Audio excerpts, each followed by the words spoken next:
Hello and good evening and welcome back to the Final Flight podcast. We're here finally on a Thursday night live for the big one, the Dublin Racing Festival. The boys are back and we have brought in the experts. Dec from Take a Pull podcast. How are you, mate, this evening? You muted. Not a good start. Good All start. good, lads. How are you? Looking forward to a good weekend. Yeah, we sound, mate. Obviously, Andy's going to jump on whenever he's back. But good to have you on, mate. Thanks for coming on. And I thought we had to get together for this weekend. Obviously, it's one of the biggest weekends in racing with the Irish and the DRF. Joe, Rich, I mean, we've done all right the last couple of weeks. It's been decent. Are you looking forward to this weekend? 100%, mate. Here we go. Hang on. I've got to say that. Look who's here. Is he running from the car? Andy, all right? Good evening, gents. How are we getting on? Good, mate. Good. Absolutely fantastic, mate. Are you running from the car here? No, I just got off the train. I was a bit delayed in work, so I'll be home in about 15 minutes though. So if my sound is okay, I'll stay on. If not, I'll join you guys ASAP. It's up to you guys though. No, you're all right, mate. Keep it on if you're all right. As long as you go steady crossing road, mate. No worries. Yeah, all good. Like I say, we had to get the experts in for the Irish race. You lads have been absolutely smashing it on Take a Pull. I mean, I watch it every episode. I think it's brilliant. What you guys have done for the Irish race, and I think it's fantastic. And we had to get you on for the DRF. Yeah, just want to say thanks very much for inviting us, lads. Absolutely, yeah. Thanks very much. Yeah, really appreciate that, and I'm really looking forward to it. Like I say, there's a lot of supportiveness going on at the moment. I think on Twitter, and it's great to all get together and keep pushing it because I think everyone's doing a stellar job, and we just enjoy talking about the racing. So why not keep cracking on? You know what I mean? That's it. Right, boys. Absolutely, yeah. That's the way it is, yeah. That's it, mate. Happy days. So, yeah, Joe, Rich, you looking forward to it then? I don't mind to cut you off there. You big weekend, mate. Rich, you'll be on the Muggy Hackers, won't you? Plenty flying about. Yeah. This is the festival to do it in as well. So, one of my favourites. So, John Bond let you down at 1 to 4 last week. You still crying? Not just me. I think a few people had him. We've got Dec and Andy will put out these 20 to 1, 33 to 1 winners, and Rich puts up a 4 to 1 on each way. Can you believe it? Joe, you're looking forward to the weekend, mate. I won't hammer you too much tonight, Rich. I promise you, mate. Honestly. Yeah, 100%. More top guests, buzzing with that. But yeah, like I say, we've had sort of not diluted racing, but racing hasn't been unbelievable. As I know, we've had big names out like John Bond here, and a few big names here and there. But this is the sort of the start of it where we see the big clashes, where we see Willie play his hand. So yeah, I can't wait, and to have it on with these lads is perfect, isn't it? Lovely. Well, let's get cracked on then. The first race, then we'll dive in. Like I say, we'll just go through all the races straight up. The Nathaniel Lacy then kicks us off on the Saturday. Predators Gold, currently in his favourite Townend's pick. Lachlan, Jatara, I Will Be Bay, Stella Story, and Dancing City. I'm going to come to you first if I can, Dec, mate. You kick us off, mate. Who are we fancying in this? I mean, I quite like the look of Dancing City. I like Slade Steele, so it makes a form line through him. But what are your thoughts, mate? Kick us off with a winner. Yeah, look, I'd be quite keen on Jatara here. She's a mare I've liked for a long time. She kind of lost her way, but she won a bumper in Easter 22, and then she won a listed bumper on Troytown Day at Navan in November of that year. But she just lost her way after going to Cheltenham. It probably blew her brains. It probably a bit too soon in her career, and she just took a while to get back to herself. But she won a maiden in November, and she hasn't looked back. She's looked like the horse she promised to be. She's beaten fields of her own sex quite well. Since then, she's rated 142, but she has the highest RPR on the field too. So, look, I just think she's better than this, and I'm delighted it's a small field. We've seen big fields in this race since it was brought into since the DRF started. It was a new race, and it's always been very, very competitive. But it's a small field this year, and I just think she's better than this. I think she's going to be just too good from. She's going to be quicker than them, and she will stay. So I don't think it's the deepest renewal we've seen of this race. Yeah, I probably agree with that a little bit. And like you say, she was impressive last time out, wasn't she, at Leopardstown, back at this venue. Andy, I mean, you're jogging along the streets. Trying to not get knocked down, yeah. I mean, I'll let you dive in case you cut off to get in the house or whatever, but who are you thinking? Are you fancying something else? Yeah, no, I can completely see where Dec's coming from. I think with Chitara anyway, it's the step up in trip has been the making of her. And look, Dec's probably right. Horses can very much fall apart when they go to Cheltenham. And you could make the argument that was the case.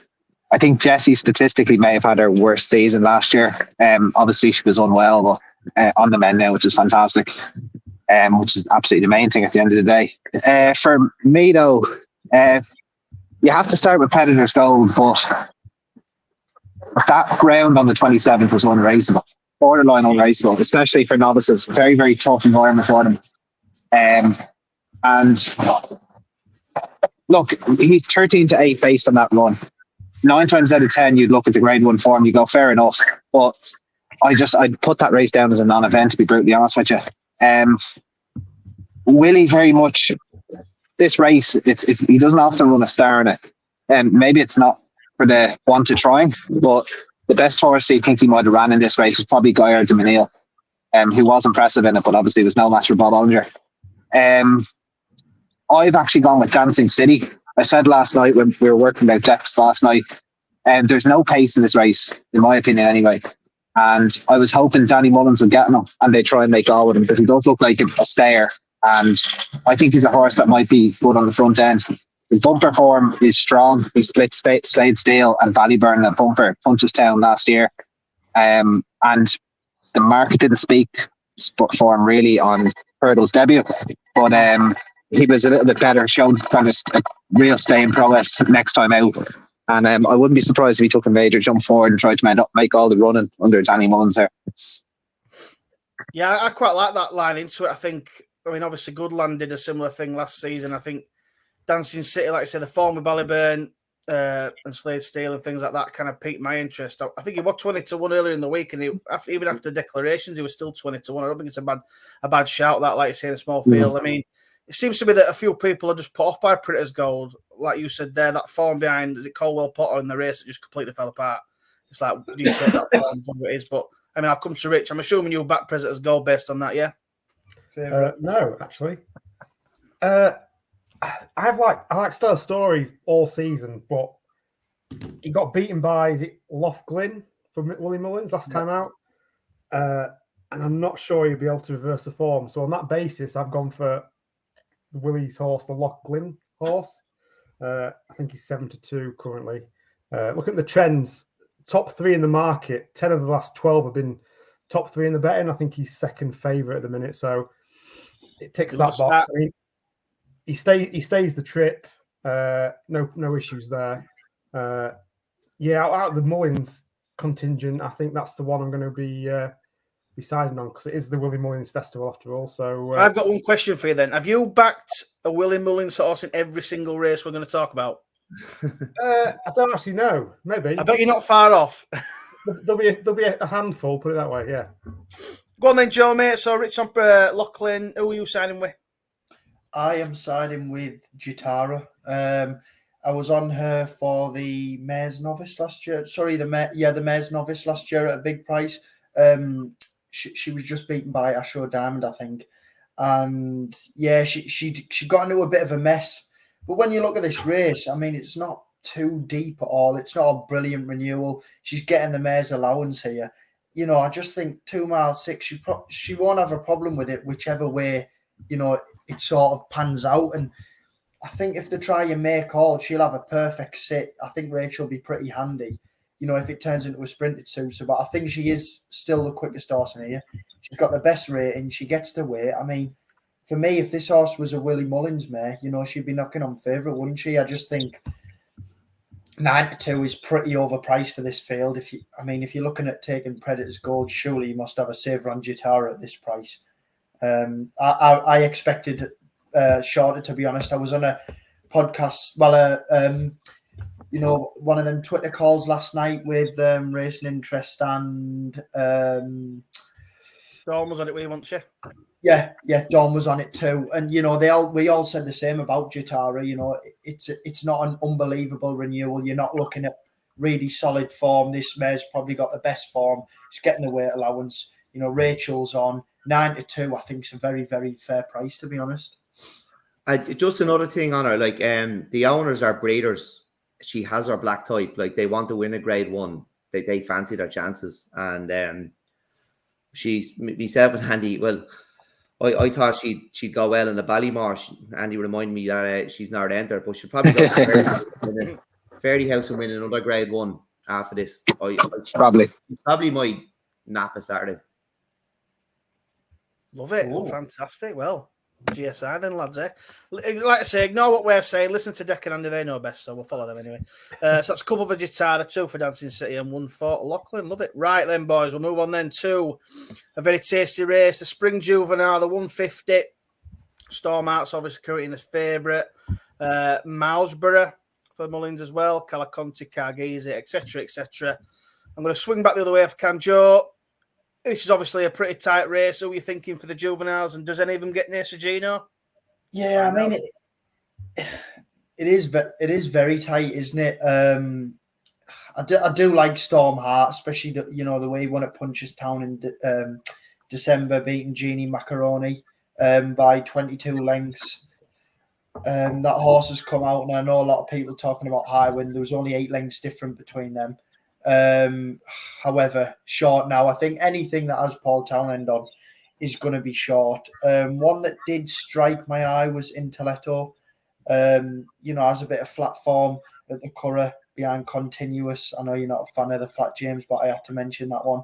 And won pretty well in a 2-mile maiden hurdle at Leopardstown in December, beating Lucy Wang 4 lengths. It was a big field, 18 runners. Will have learned a lot.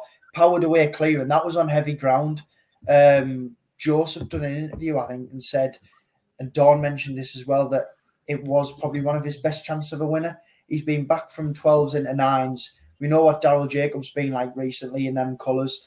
And I just think, like, if you are wanting an each way play, instead of scrambling your head with a Mullins lot, Joseph's probably one for me to take with, having form on heavy. Having that run on the flat as well, I think it'd be a quick horse. Fair enough, mate. Rich, are you heading towards the top of the market, or are you fancying out else, pal? I think it's got to be a Mullins horse.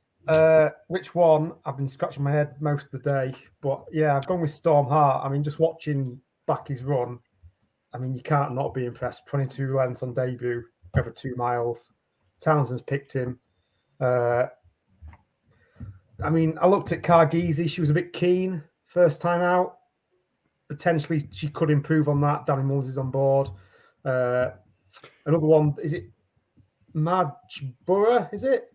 I'll tell you what, it's going to be a long night, Rich, if you get all these names right. I'll tell you what. Just pick one that you can pronounce. I'm sure I read somewhere that Mullins tipped that one to be his dark horse for the season back in October, I think it was. I've seen that, and I've seen someone say he was working one of the best of the 2 milers. Yeah, obviously we've not seen him, so there's our West next big thing. Mark Walsh is on. It's a good race. It's probably really not a betting race, if I'm honest with you.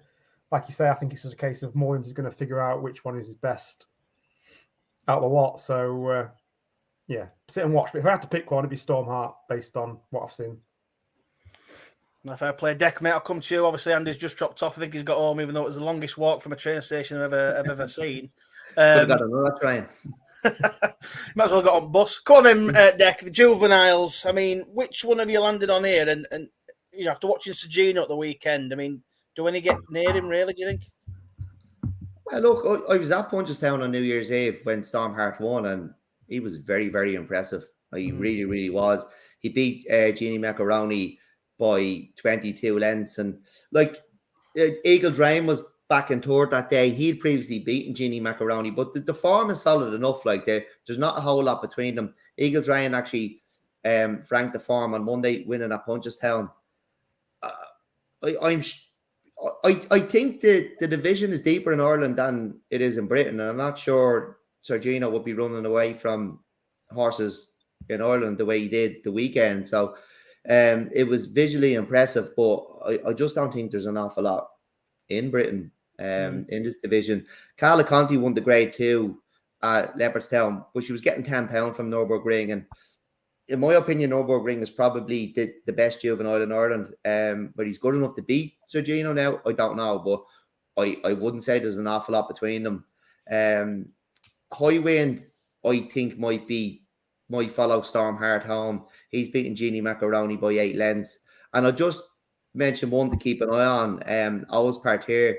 I have him down as one for the Fred Winter. He was second to Calusin on his debut. I think it was at Galway. He's ran in 2 graded races since. He went to Fairy House, and then he ran at Leopardstown at Christmas, the Grade 2 that Calaconti won. He was buried in that, and he stayed on quite well. He was a bit of an eye catcher. I'd say he'd be buried again here, and you'd like to see him just staying on towards the end, and he'd go to the Fred Winter with a right chance then. But look, that performance at Punchestown New Year's Eve from Stormheart, I'm struggling to see anything beating him. I thought it was really impressive. Yeah, I think if he gets anywhere near that sort of form, if he can repeat that, like I say, it'll be very tough to beat. 6-4-ish, 32 is not a bad price if you're back in the short.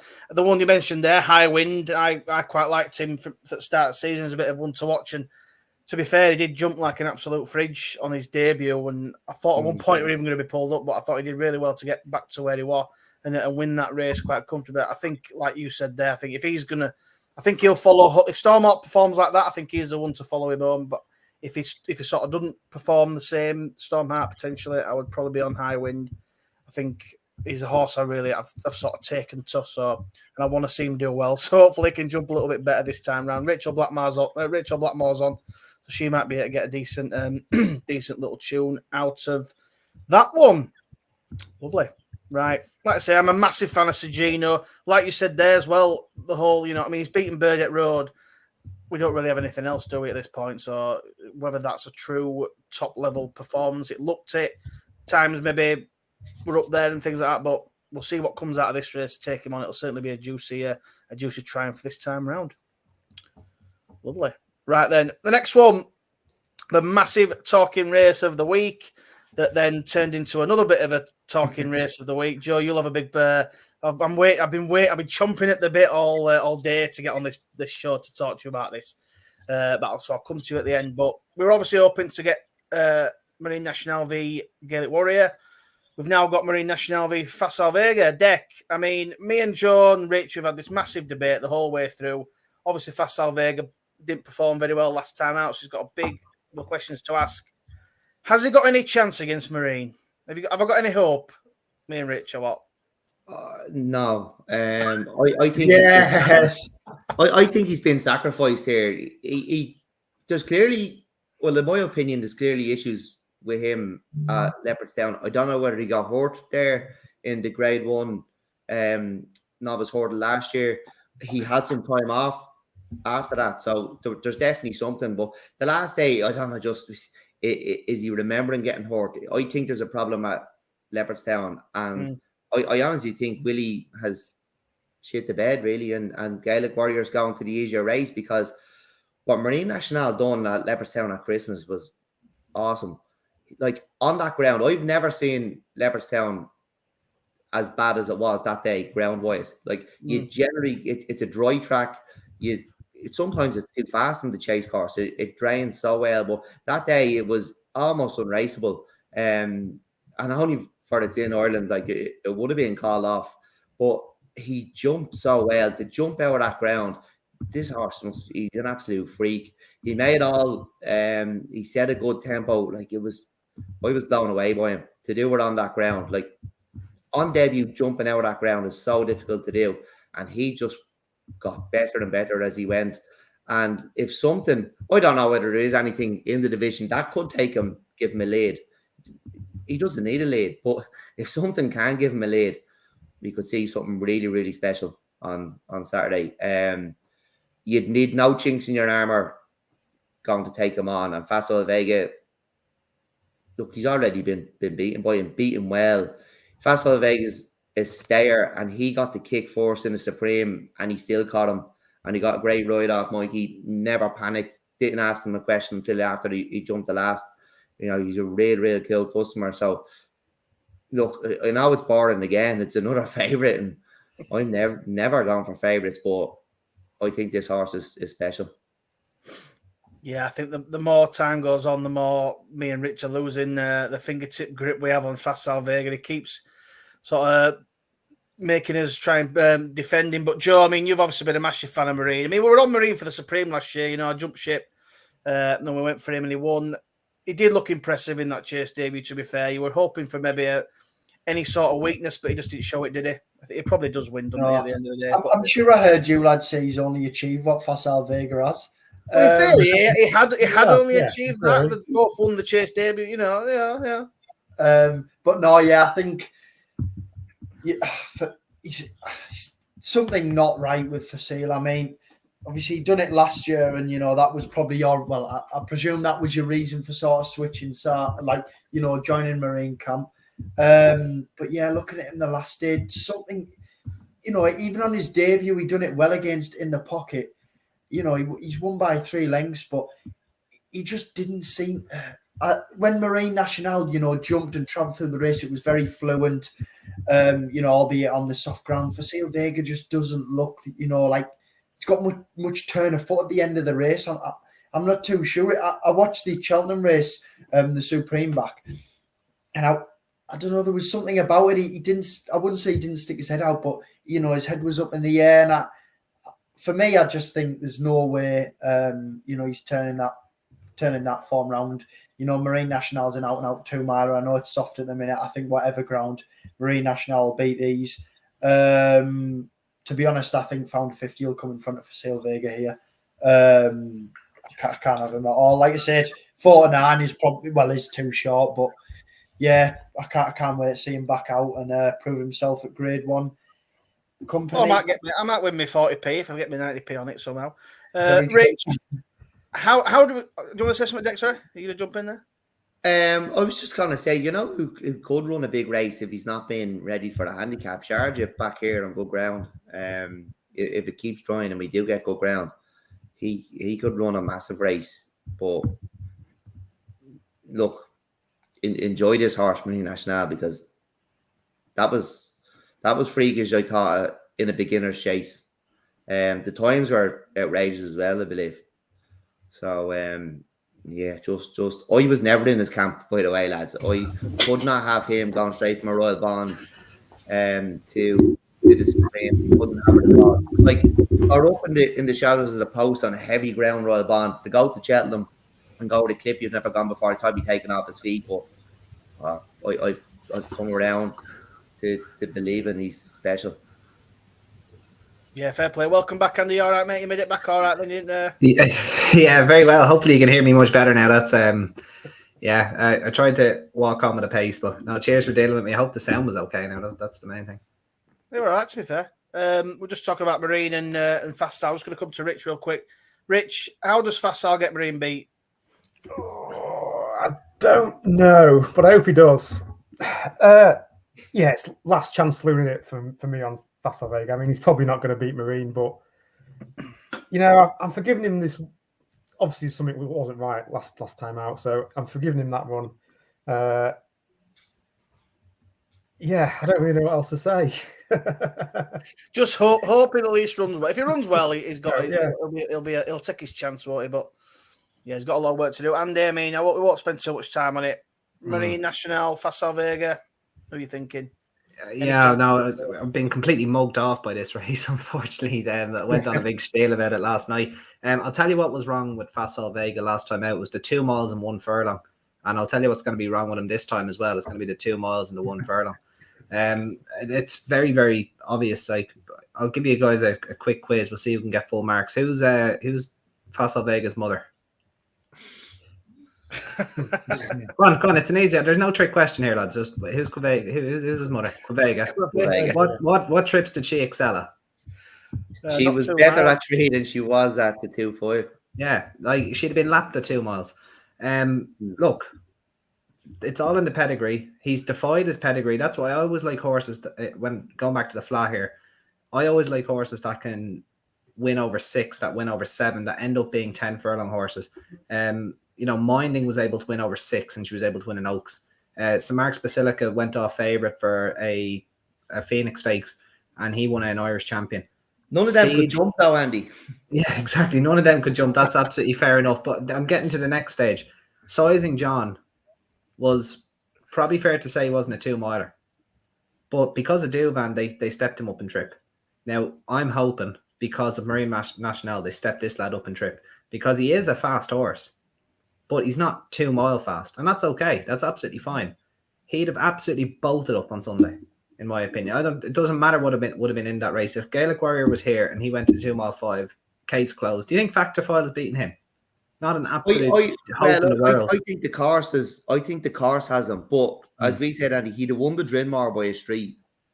I think wouldn't have came off the bridle in the Drinmore. Yeah, I think he has issues in his head with Leopardstown. Yeah, no, that's a valid point, but I'd be inclined to forgive him. I don't think anything touches him over 2 miles 4, and I just hope.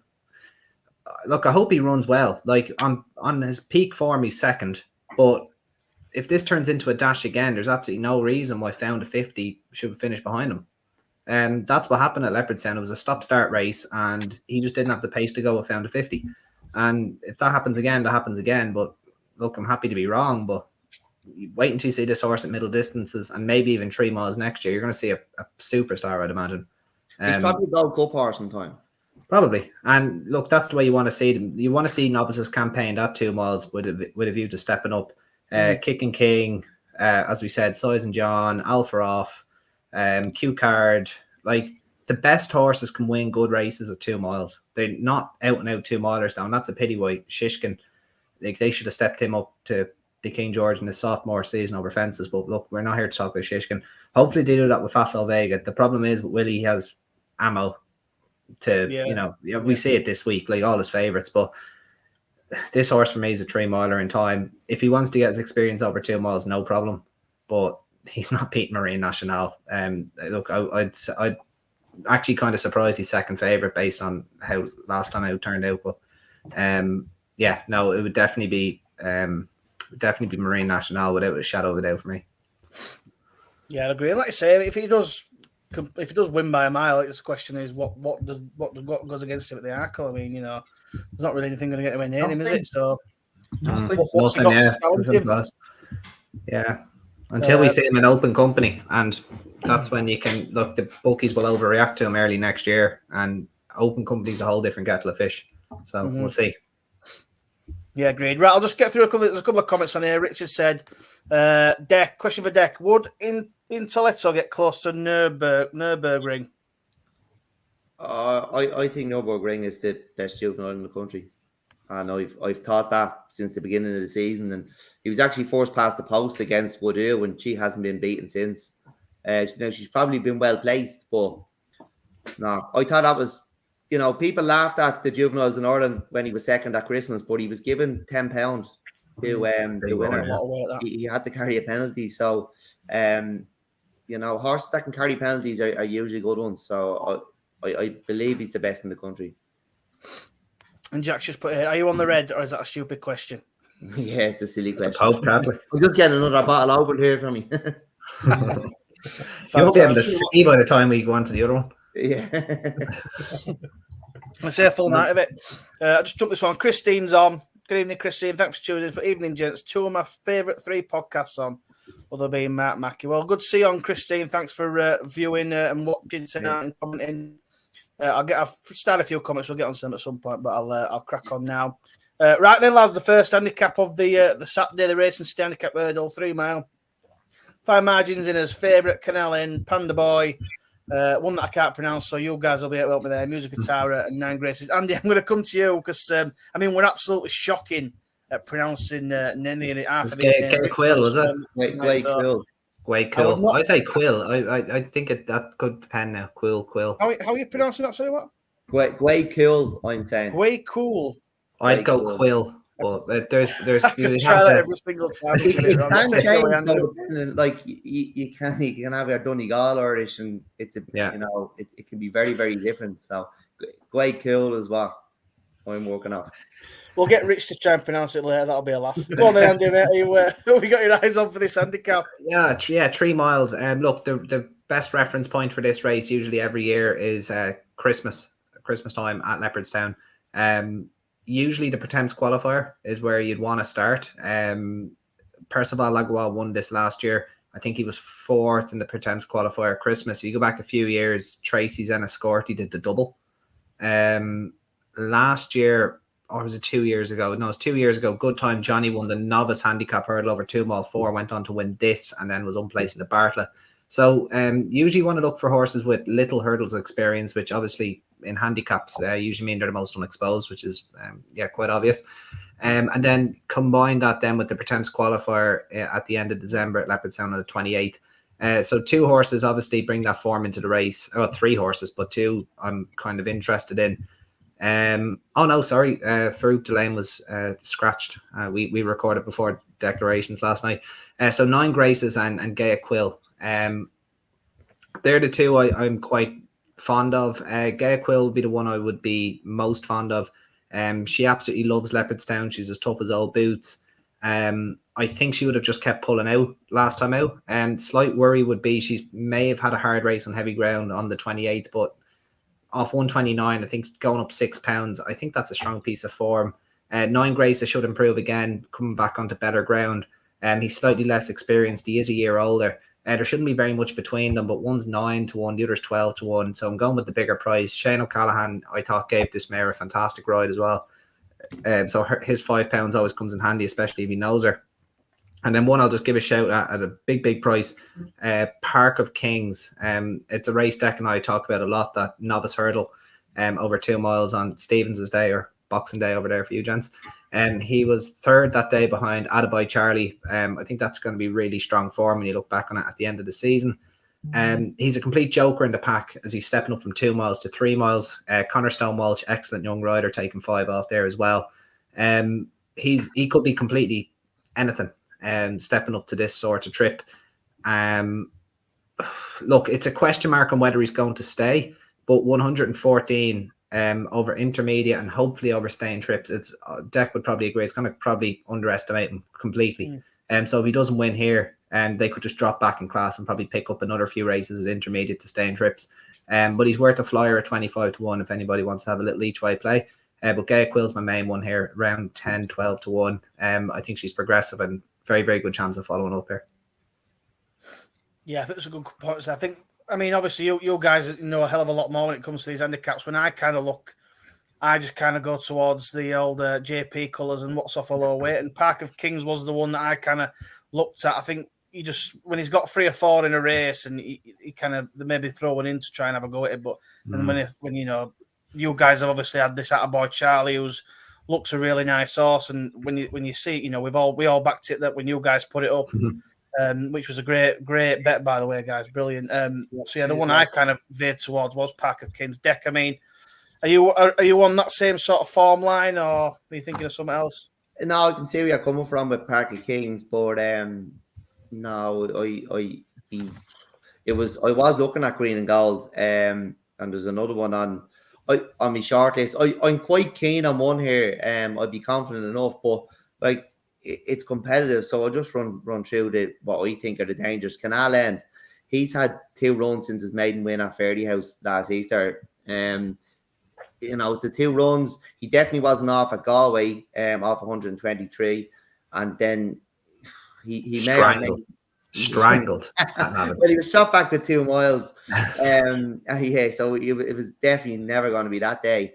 It's hard to know whether he was off or not at Navan, but he finished 3rd. He's coming here with a right chance. He's going to have a good go at it. Fine Margin is one I'm struggling to work out. His first run for Willie, he made his handicap debut at Haydock of 124. He would have been 115 in Ireland if he had ran in a handicap, and they would have had an awful lot of fun. But he obviously wanted to go and scoop that pot. Crambo was a length behind. He ran off 139. Now, he's the British Oak for the Stayers, and it probably tells you more about the division over there than anything else. Gal Road was 3 lengths back. He was running off 140. I just don't know what to make of this horse. I couldn't put him up and I couldn't discard him. So I don't know. I'm not. He is the fly in the ointment probably. Gate cool, as Andy said, like Shane gets on very, very well with her. And Shane's a really, really good jockey. Probably should be getting more chances than he's getting. That's a very, very valuable £5. She loves it here. She won last March here, and then she won at Christmas on heavy ground. She's still only 6 somehow. She seems to be around forever. She's gone up £6 for that win at Christmas, but she's a right chance. But the one I think is the one to be here is Black Bamboo. He ran through the summer, and then he obviously wants good ground, and hopefully he keeps trying. He's going to get it. He won an auction maiden then in October. One of Owen McCarthy's was second, a nice one. Horse's Price was fourth, and he absolutely dotted up at Torres last Sunday. Black Bamboo was 6th in that race that Attaboy Charlie won, and me and Andy have discussed it a few times. We think you can nearly follow the form of that blind. There's going to be, I think he went a good gallop. Attaboy Charlie was a good winner of it, but you're going to find loads of winners in that race. He was only beaten 12 lengths that day. I think he was 25 yesterday. After declarations, he was 33s. I took some more of that. I actually backed him anti-post. Stupidly enough, backing something anti-post. I don't know what I was thinking. I was getting excited, but I backed him again this morning after declarations at 33s, and I think he's great value. I think he's going to be tough to beat. Fantastic. You'd have tipped them to the whole internet, so there should be a few quid from by the end of the night, you'd have hoped. Well, so we have that many viewers now. They'll be piling in now, so you watch that price crash. Rich, I'm assuming you're on the favourite. What are you for? I'm only joking, mate. Look at this. Chuffing hell. My Guinness has gone straight to my head. Have you had a look at this race, mate? Who are you fancying? I have. I'm just looking at the betting on 365. Fine margins gone from 7s into 4s. Favourite now. So, yeah. I can't really be having a... Park of Kins is the one I did look at. Like you say, jockey taking 5 off, a really low weight. 3rd to Attaboy Charlie. Open at 33s now into 20 to 1 on 365. So he's been nibbled in. But yeah, these are the sort of races that I just kind of follow somebody else in on. The only one with a very protected Bet365 account. Joe, then, mate, are you following the lads in on something at a big price? What are you thinking? I've got some more comments to put up in a minute. Yeah, I looked through and I've gone for the Mare Connell double. I quite like 9 Graces. I watched the race back and it was the Potemps qualifier. And he was wide and he was out the back. And turning for home, he must have been about 10 lengths behind. He only got beat 3/4 of a length. You know, he was keeping on. He won off 112 on his handicap debut. Then he went to Kilbeggan, finished 5th. Then he went to Fairyhouse at the start of December, finished 3rd. I think he ran off top weight that day. And he sort of weakened out at 2 mile 3. Then he was stepped up to 2 mile 7, his furthest trip. And he seemed to be staying on in heavy ground. I just think the 3 mile will suit. He's got form on good to soft and soft ground. I quite like this one, to be honest. It's about 12 to 1. I think it's a £7 swing on Go. Oh, pronunciation's gone here, but Garth Show. Is it? Get it, Quill. The lads have literally just told you how to pronounce it. We didn't know who you were talking about. Yeah, there's a £7 swing on him. And I just think if he's ridden a bit more prominently, a bit better ground, I think the £7 swing could really, pay into his hands, to be honest.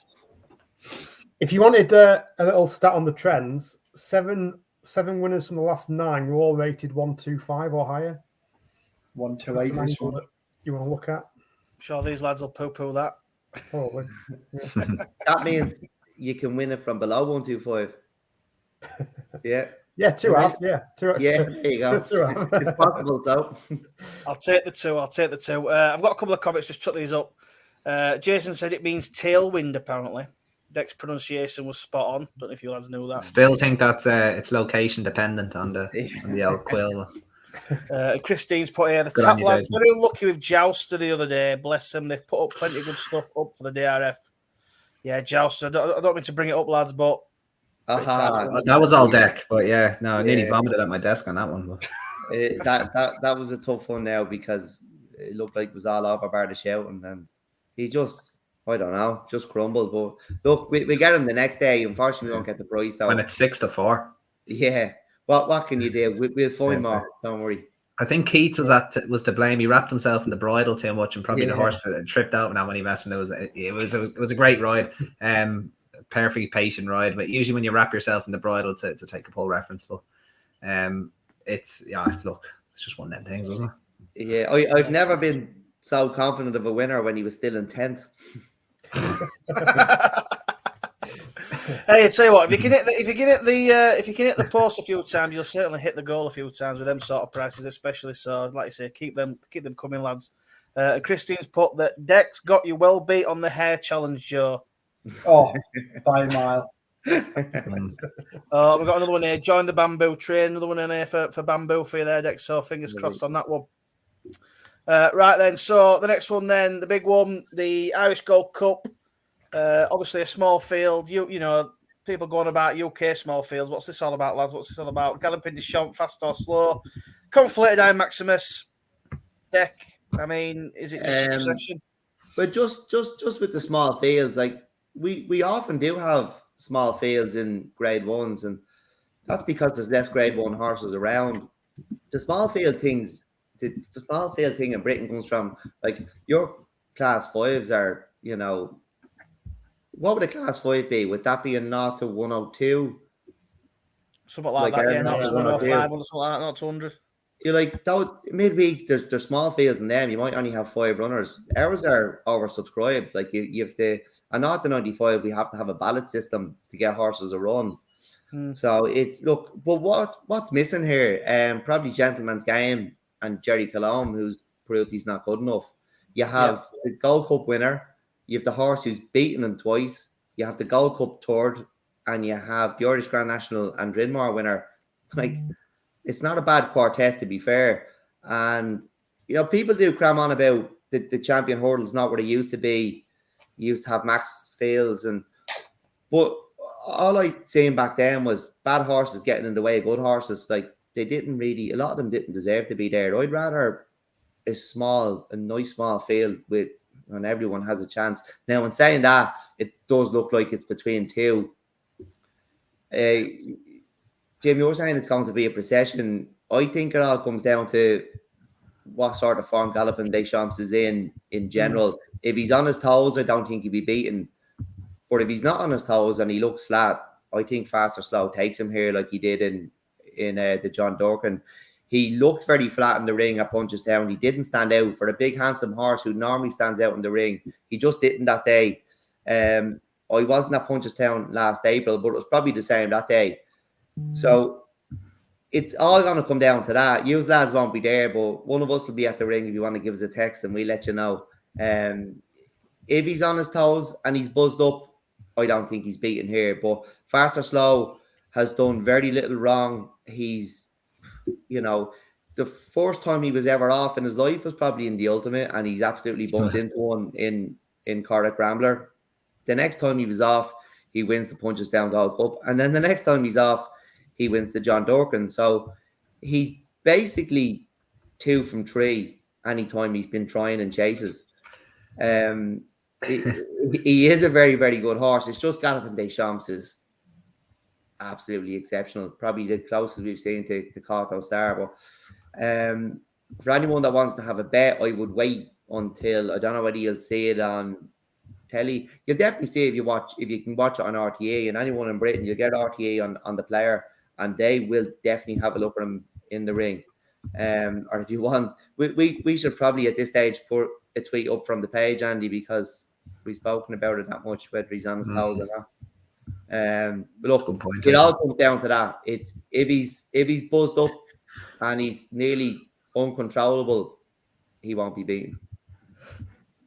I mean, to be fair, I'll drop you a message and we'll find out. I mean, what did shock me the most was you sent me a number to send you the link for this, and I'm thinking, what in God's name has he sent me here? Obviously, it was an Irish number, wasn't it? And it was about 15 numbers long. I'm thinking, well, no. I gave you I gave you the international code and everything.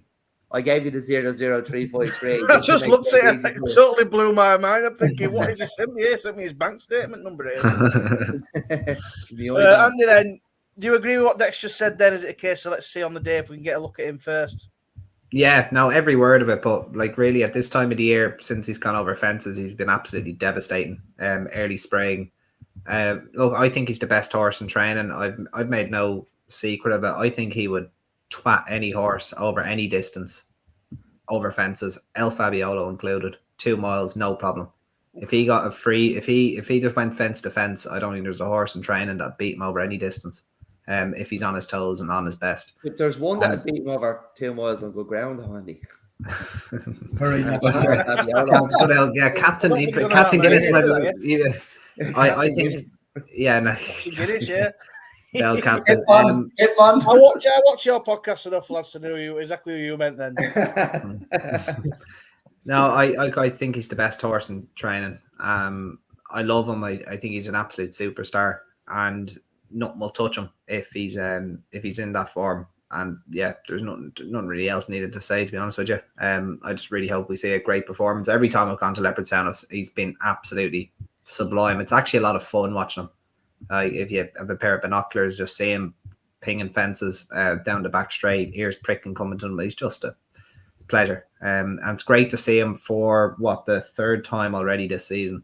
And we'll see him a 4th time in the Gold Cup, 5th time it punches down. It's not a dig at anyone, Andy. No. No, it's just great to see the superstars regularly enough. I think in this day and age, third run this season, by February is and you'll have at least 2 more.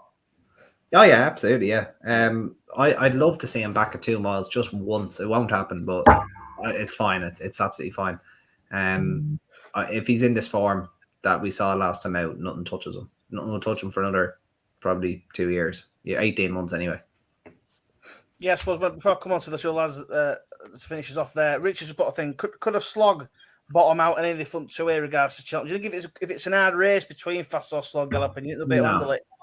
You're not going to get a heavy ground slog. Like it's as I was saying earlier, it's dry ground at Leopardstown, so you're not going to get something. It's not going to be like if the two of them it's not a grueler, is it? Sorry? It's not going to be like a grueling race or anything like that, is it really? Look, they could have a right ding-dong, but it's not going to be like if they had a right ding-dong at Leopardstown at Limerick at Christmas. Like, you know, it's the ground at Leopardstown, it's good ground, it's dry ground, so you never really get, it's never a slog, like, you know. So look, he's a racehorse. He's trained by a master. He'll be freshened up. There's enough time, you know, unless he was to pick up an injury and miss time, that would be a worry. But if he comes out with this tired, if you can't freshen a horse up in 6 weeks, 7, 8 years, if you can't freshen a horse up in that time, give in your license. Yeah, I think he finished very tired. He finished very tired last year as well. Like his neck was down between his legs, tired, and you saw what he did at Cheltenham. So yeah, they know what they're doing, don't they? It's, you know, like I say, let's run the horses. They know the job. They like to run, and that's what it's all about. Rich, like I say, I won't spend too much more longer. Galloping the Champsy with him or with Fast or Slow? He just wins. I mean, last time out, it was so impressive. 23 lengths. I just don't see how fast he's twice, though. He's been beaten last twice. Yeah, I know, but in November, it was over 2 miles. First time out. Galloping the Champsy, tell you different, mate. Look.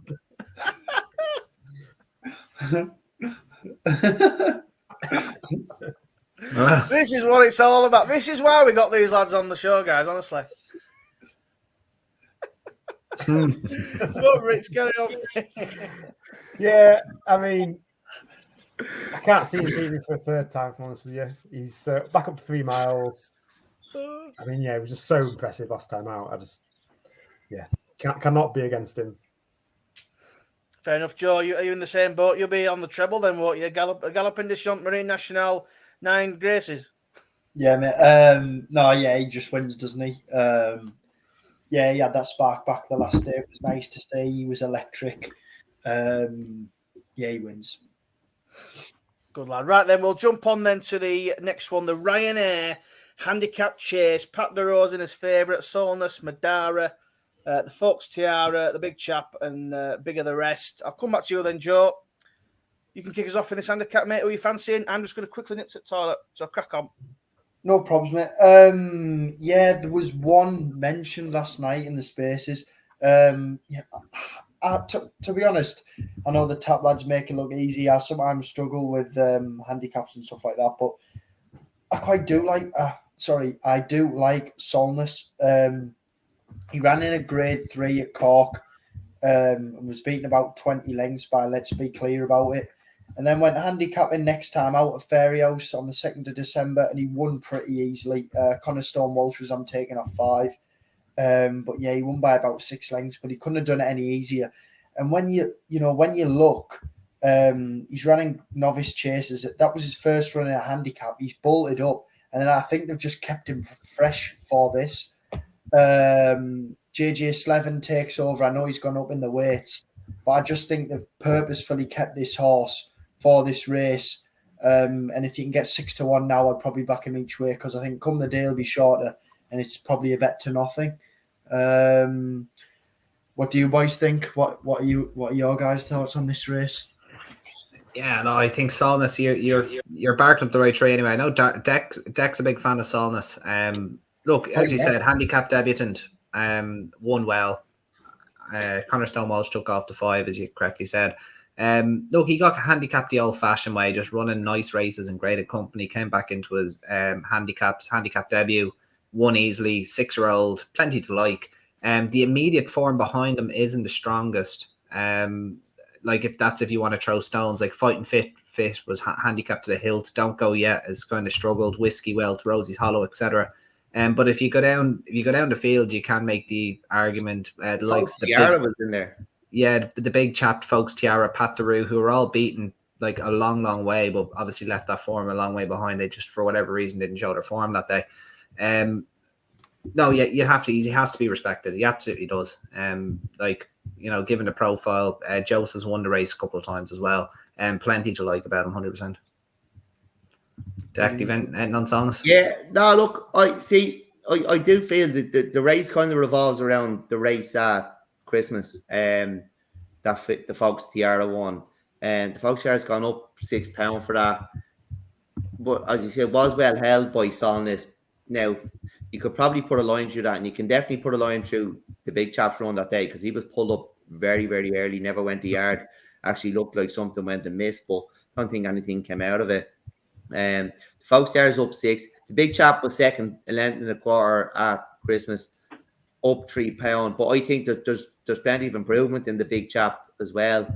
And Pat Daru, I suppose, I'm not convinced he was going to win the race. When he came down and just bumped into the Fox Tiara, he's up £4 for the last fence fall, which I think is harsh. He ran a fine race in the beginners. Now after that, he was behind Hunter's Yarn, which is probably going to be Willie's Arkle horse, Hunter's Yarn, because from everything we've seen, he's the one who looks like that. There's less holes to pick in. But look, I do like Solness. He won that race at Fairy House. It was his handicap debut off 138. He's up 9. Now JJ takes over, but like JJ's riding well at the moment. He's full of confidence. He might be, after riding an Irish Gold Cup winner. Fighting Fit, I think is a decent yardstick. Horse that always runs on merit. 6 lengths behind.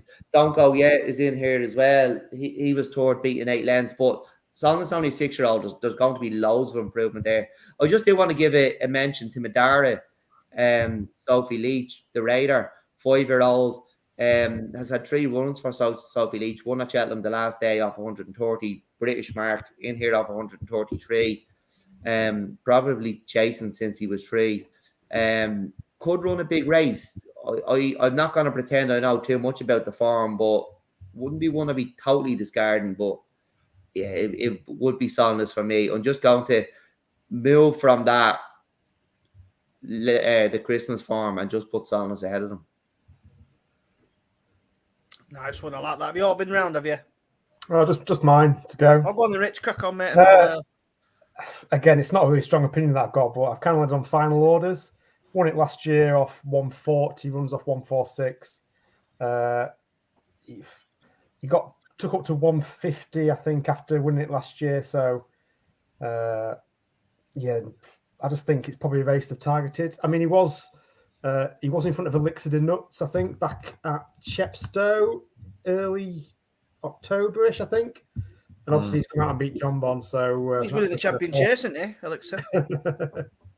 So yeah, that's kind of my thoughts. Yeah.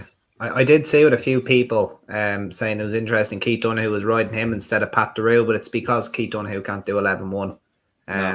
Yeah, so that would be the reason behind that. I had a hunch final orders they're working back from the Topham Chase with him because they've campaigned him in England to make sure to get his mark down.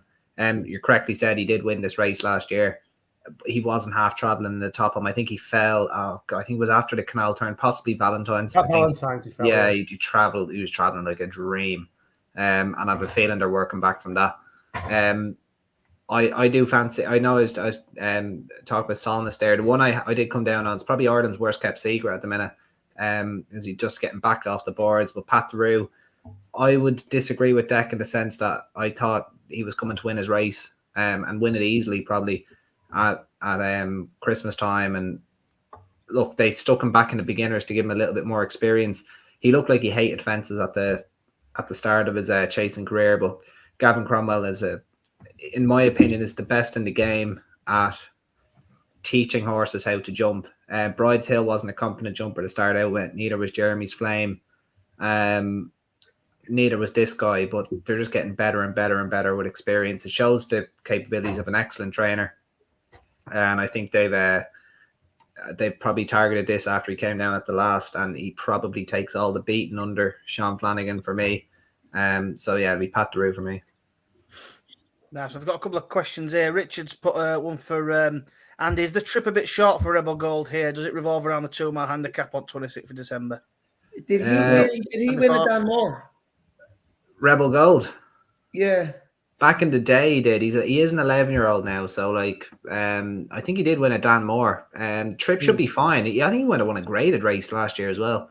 An awful graded race. I think he won one at Nice. Yeah.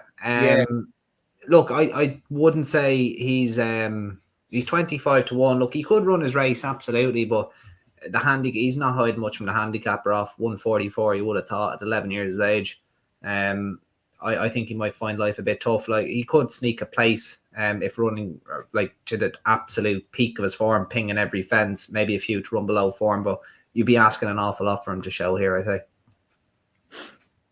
Yeah, fair enough. I quite liked Madara. I think, like I said there, someone said the UK Raider. I'll have a little bit each way. I thought the race at Cheltenham was a decent race, and I thought he won it well. Stepping up in trip, I'll chance one of the only UK Raiders to even give the DRF a go, which is a shame. But be a great result for racing if you. Yeah, you're probably just about to say that. Sorry.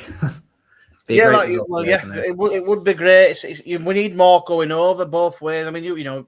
Irish come over here all the time for the big Cheltenham and all that, but we need to start sending more over to the weekends like this weekend for me, I think. We don't. We'll get embarrassed. Oh, no, I mean, I had a couple of like, go on. You know, if you handicap one, you know, you don't get any tax when you come over. Like, a horse from Britain will be dropped by the handicapper in Ireland. They're handicapped much more fairly, so... Like it's the handicaps you need to be targeting, really. Yeah. Get one handicapped and come over and take the prize money. And I like a lot of times I have a good look at a rider coming over because they're not coming over for nothing, particularly in a handicap. So that's why I mentioned Madara there. Definitely not one I'd discard. Yeah, the Dan Moore is usually the 2 mile handicap that's targeted as well, and that was only what 2 weeks ago, or even 2 and a bit, maybe 3 weeks ago. Like this is usually, in terms of a handicap at a festival, this is never a strong race in my opinion. Like we saw Wave of the Sea, who like he ran well in the Grand National. He won this twice, and final orders, as you said, won it last year. Look, he's been in the handicapper's grasp ever since, maybe by design, but like it doesn't usually take a horse that's chucked in from a height to win this race. No, So- like Barnacullia was meant to come here, and you know, I'd have had a good go at Barnacullia now if he was running it. I'd imagine the owner's kicking himself there. He picked up an injury, but even like that, Dan Moore for a race in Ireland, you only get 8-9 runners turning up in it, and you never see a radar coming. You know, you need to start handicapping your horses better. It's hard That's to it, when only that's three it. show up in a race, though. Like I say, not necessarily the top level. These handicaps, that they're there to be shot at, and it's a shame we don't do it more often. And we won't go into the top horses. I mean, we won't go into that because it's a shambles. But anyway, what I'll do is I'll move on to the last race on the Saturday. Then another one that's turned out to cause quite a lot of chaos in the world of racing. The Grade 2 bumper. A Dream to Share is obviously favourite in here. Another bumper for him. Redemption Day, another bumper for him. You ought to know, Enable Joystick, and so on and so forth. Dec, I can see you smiling, mate. Bumpers, what are we going to do with this bumper situation? Surely there's got to be something done about this. Yeah, look. It's a Dream to Share is here because he can't jump. Like he jumps like a wardrobe. So, yeah, look. I'm not a fan of these graded bumpers, and I don't have an awful lot to say on it. And I'm a bit confused now, even today, because Andy was very keen on one, and I like the look of it as well. And I thought they were going to punt the ears off it, but it's drifted since declarations. I'll let you talk Don't about worry it. about that. Well, it could come Wait until half an hour before the race. So don't worry about that. It could come. Look, I think. Look, a Dream to Share a very, very good bumper horse. He's a flat horse, and me and Andy kind of said it early on in the season when he didn't make his jumping debut that there's jumping issues there, and I'd say if he's coming here, there definitely is. So, I don't know. I could be at the bar for this one, Andy. I could be on my way home. Go on, let you take it away anyway, Andy. It's funny say I am on my way home, but I do really fancy Gerald Baum mashing of Emmett Mullins. I thought that form of beating DB Cooper, he laughed at him, absolutely laughed at him at Ferryhouse. People say DB Cooper failed to win over hurdles. Obviously, look, it's not nice to see what happened to him last time out behind that nutcase of Willie Mullins' Mirazor West. Obviously he went wrong. That issue probably came to light maybe somewhere down the back straight. You just never know with horses, and he pulled up quickly and obviously broke down.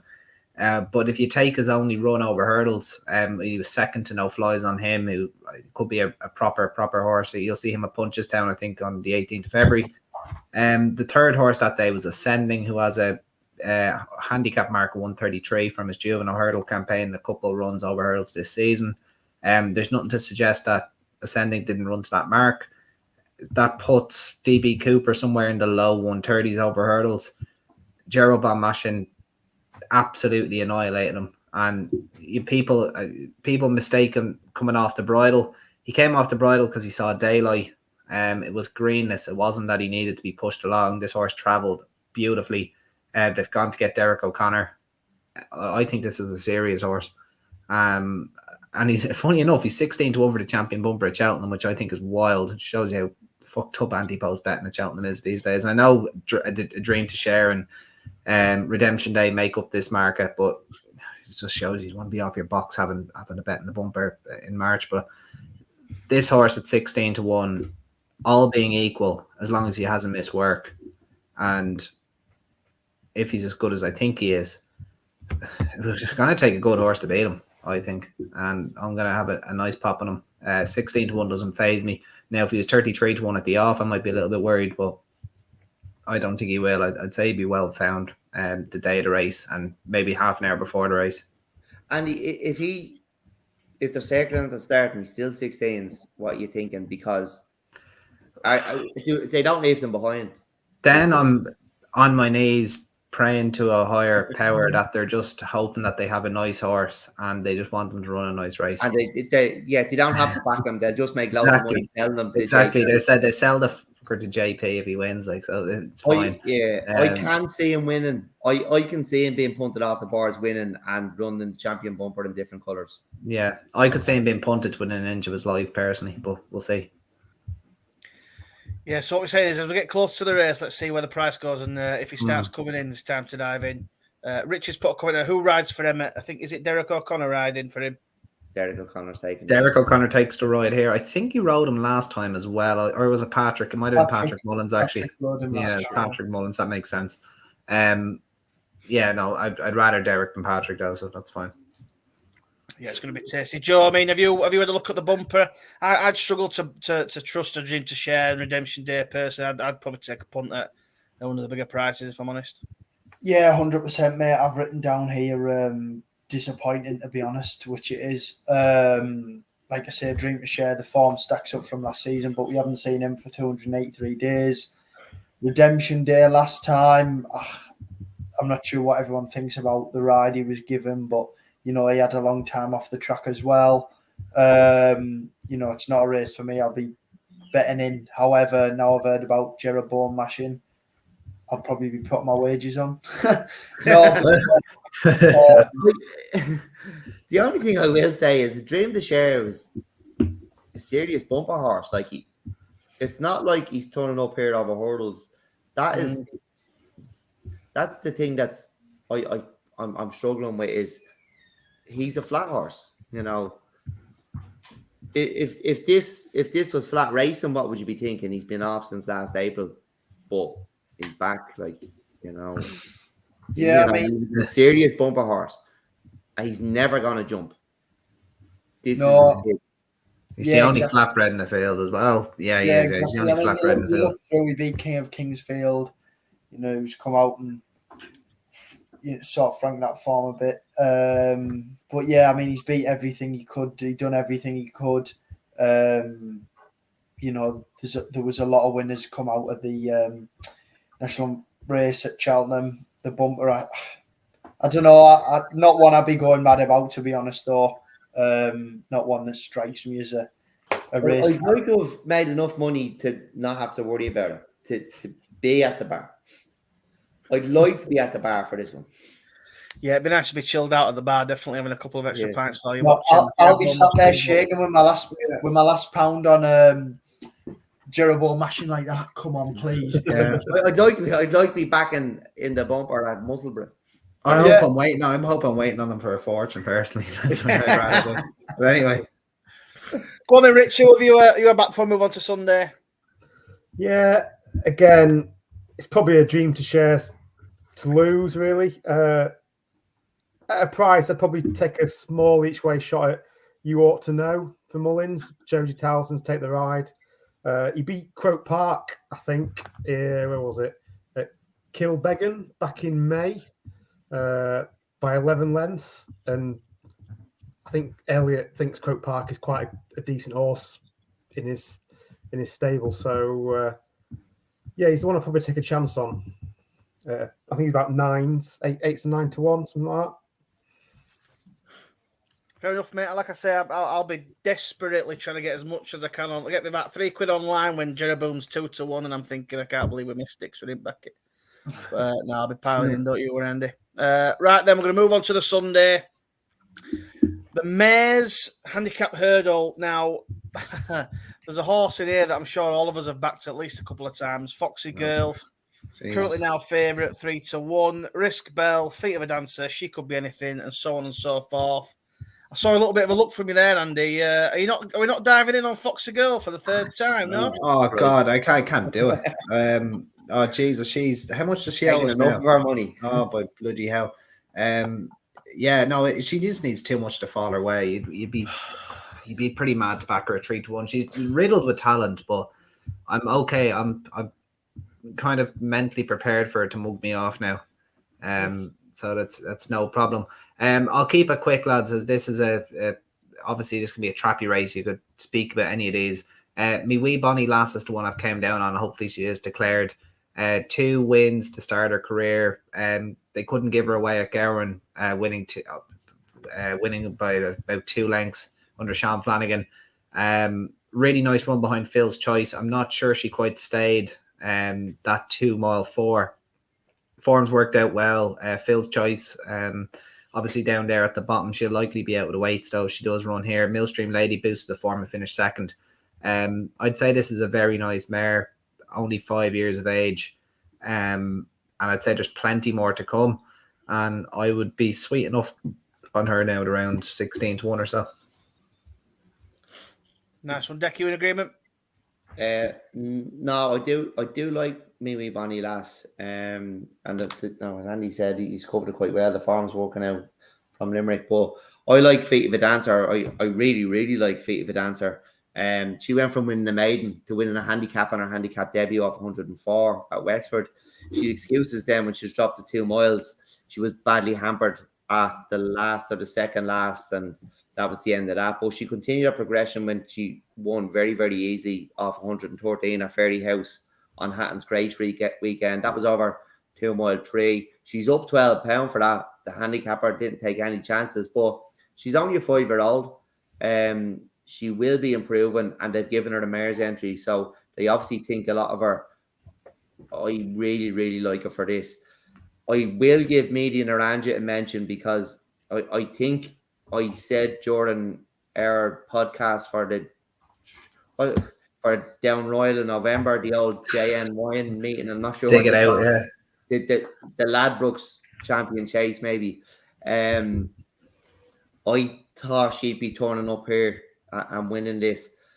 I will forgive her the Limerick run. She got squeezed out on the bend, and that was the end of that. She's been dropped £1 for that. She's been learning her job and coming along nicely, but since Feet of a Dancer came into my life, I don't really have eyes for anyone else. Oh, I love that. Tabloid. I'm just going to put a comment up here from Ellis has jumped on his pup. Fuck Foxy Girl. She's 3 to 1 to get a good ride. I mean, she'll have a wall of horses to get through. She'll have the James Woods Money handbrake on, no doubt.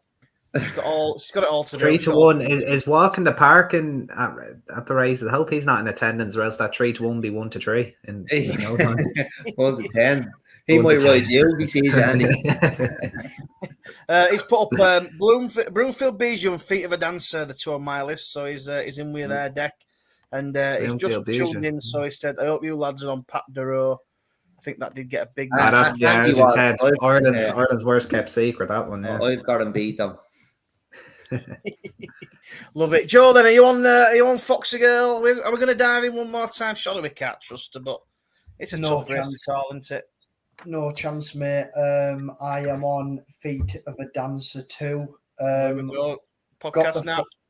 This could be a nap of the, what do you call it on here? A nap at the tap on the final flight. Yeah. Or it could be a lot of shite on the final flight if you're not careful. Anyway, not many lessons. But yeah, has formed ties with 9 Graces, beat 9 Graces at Fairy House on the 2nd of December. That was the same meeting that Solness run. And it's given me same sort of vibes. Won a handicap debut 2 mile 4, drops down to 2 mile, finishes 10th. Sort of never in the race really. Then a step back up. Obviously, hasn't taken any chances. I don't want to go over it too much, but I feel like the same as Solness in a way, being kept fresh for this. And I think once Dec's come out, I think you can get about 13 to 2 now. I don't think that's a bad price to take, to be honest, because Foxy Girl's a lunatic. And to be honest, I just think this is probably one of the horses in here who has not untapped potential, but could offer a lot more than what she's at now. Love it, Rich. Are you jumping on board as well then? No. Favourite. Foxy Girl. The 2 I've kind of picked out is the first Miss one. Bell and Foxy Girl. So Miss Bell's the first one. 3rd to Jatara, so potentially could get a nice little boost on the Saturday. That was in a grade 3 off 2 miles 4. Tell Me Something Girl was fourth in that race, who then finished second to Zaret the Brave off 1:42. I mean, he's won off, or she's run off 1:34 over 2 miles, beating Nusret, is it, off 1:39? So yeah, I think she's a good mare. She's on my shortlist. I think she's second favourite. I think something like that. The next one, I'm not sure. Like I said, I'm not sure if she runs, but it's Tendu, is it? Have I said that right? That John McConnell's horse, is it? Yes, that one. Yeah. I think you have it right, yeah. In a Sounds about right, yeah. Tendu, you say that, yeah. I'll Yeah, give you that we'll one, do that. Rich. I'll give you that Yeah. one, mate. Ooh, that's not bad. That. I'm ignoring the last one. She finished fourth at Cheltenham last time out, but apparently she scoped dirty. I'm more interested in the first Dirty one. mare. I'm more interested in the first one that she had. She finished the next second to Cannock Park. We spoke to Craig Nichol, and he was quite keen on this one. Cannock Park, and then finished, was it third in the Grade 1 at Aintree, won by Django Bay, I think it was. Yeah, Yeah, more than that, yeah. Yeah, I mean, she's running off 1:16. I think that next second to Cannock Park, I think that's could be quite decent. That so they're the two I'd probably play. That's the question. Sorry, go on, carry on. They're the two I'd probably play. I think in Nintendo is about 20-1. I think something like that.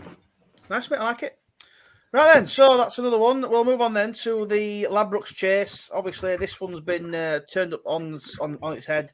Looks like Gaelic Warrior goes here, Factor 5, Grange Clare West, Corbett's Cross potentially. Joe, come to you, mate, if I can. Does Gaelic just win? Might not spend too much time on this one. Yeah, mate, no, neither. Yeah, for me, Gaelic wins this one. One in here I do really like. Is Grange Clare West going into Cheltenham, but I won't go too much into that one. Yeah, I think Gaelic Warrior wins this one. Do you agree, Rich? Yeah, he's just a machine. He's just got some engine on him. I'm kind of pleased he's going for this rather than the Arkle. Like I said, I don't think he's got the pace to beat Marine. So yeah, I think he wins this and he wins the Turners, in my opinion. Are you lads in agreement with that? You're not on Factor 5 or anything like that? All our notes. Well, my notes were on picking House and Facile Vega here. Andy's notes, I'd say, were on why Facile Vega wins it. So they're all in the bin. And my fucking money. Look, I will take Gaelic Warrior on. I'll always take him on left-handed. Although the jumping out to the right hasn't been as bad as it was over hurdles, and it wasn't even that bad in the Ballymore, to be fair. Grange Clare West, I think is a lovely horse. I seen him when he won his maiden hurdle at Navan, and like when you're at the races, sometimes you can be taken by a horse before, during, and after the race, and it'll stick with you. He done that to me that day. I was just song, but even in the ring afterwards, he just kept impressing me. But he kind of, went off the boil then a bit. But that was impressive at Christmas. But this could be a tad sharp for him, and I think at prices, Nick Rocket, he was fourth in the beginners. It was a really hot beginners that Corbett's Cross run. He did experience, whereas the rest of them didn't. Monty Starr was in there, who's probably the best of the 3 milers in Ireland. Nick Rocket was fourth, but he's improved. He won easy against Tactical Move. He was a grade 2 winner over hurdles. I think he's one going under the radar. He could run a nice race at nice odds here. Yeah, it's not a bad shout. That I mean, the comment here says, "Let's not overlook the obvious, lads. Better opposition in this. Can Gaelic keep jumping right and get away with it in deeper waters?" That's the big question, I suppose. The whole going left-handed, will he be able to get away with it? Do you think?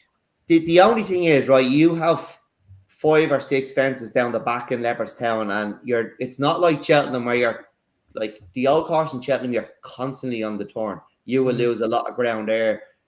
Leopardstown is a lovely chase track. It's like bang, bang, bang. They're in a line. It is a beautiful test for chasers. And it can be some sight over 2 miles. So look, he'll probably be okay, but it's a chink in his armor that I'm gonna try to exploit it. No, fair enough. I like it. Andy, you would agree with that? Yeah, I think it probably win. I just for safety purposes, I wouldn't be in the betting ring or driving along the M50 or You'll be going through counting your Foxtrot Jeroboam Village. machine winnings, won't you? Yeah, hopefully. I wouldn't be anywhere on the right hand side of any of the fences just in case, because he does go violently right, and that would stop me from backing him at 10 to 11. I spare a thought for people that are holding 13 to 8 Grange Clare West dockets, and also 4 to 5 Fact to File dockets, and then people like me holding 5 to 1 Facile Vega dockets for this race. Yeah, it's not a good start to the weekend already. No, I think Gaelic Warrior just go and win this. I don't really have much else of an opinion. It's really annoying because I was looking forward to this. I was looking forward to seeing Facile Vega over this trip, but obviously it's not going to happen. Corbett's Cross looks like he's not going to run here either. American Mike needs to improve. Favori de Chandu looks like a stayer, really. Look, Grange Clare West could run well. 5 to 1.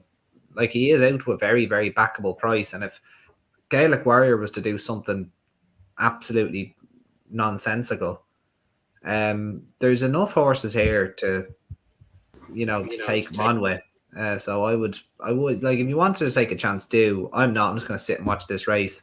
Be nowhere near the betting ring, and hopefully he can jump around safely and he puts on a show.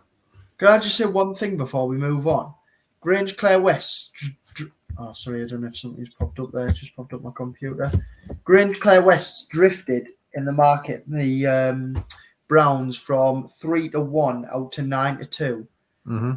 If he surely, I don't know what you lads think. I mean, this trip might be slightly too sharp for him.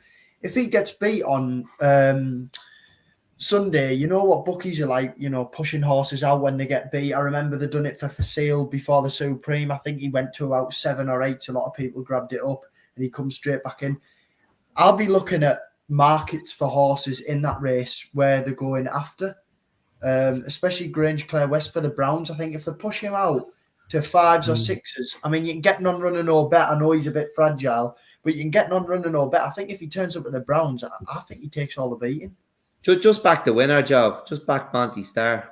To be fair, I was really impressed with Monty Star's jumping last time out. He was taking very, lengths very out of 3-car brag at every fence. I thought it was brilliant to watch that. Mm-hmm. That's a good point, though. If win, lose, or draw, if 3 miles is the target for Grange Clare West, I wouldn't give a rat's what he does on Sunday, as long as it's not like really, really bad. Yeah. I just think Willie mentioned it, didn't he? That he was obviously disappointing over hurdles, and they said the Browns was always going to be the target.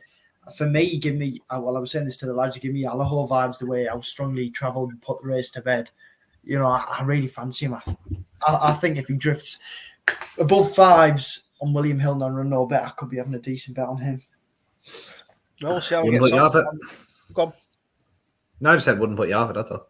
Yeah. Right, we'll fly into the next one. I'm a little bit cautious time, obviously, for you guys. But I'm glad we're going to get this one in. The 2-mile novice, grade 1, obviously. Ballyburns, the current favourite. Farron Glory. Slade Steel in here, Dead Long Legs, King of King. It's a really, really good race. Hopefully they all stand at the declarations. Dec, I know you've got a pretty strong opinion on one in here that maybe gets slated a little bit, so I'll let you guys take it away before you maybe have to get off. Look, I think I'm in love with Farron Glory. He made his debut in a grade 2, actually the one that Nick Rocket won last Easter. He was last in it, but they must have thought a lot of him to make his jumping debut in that race.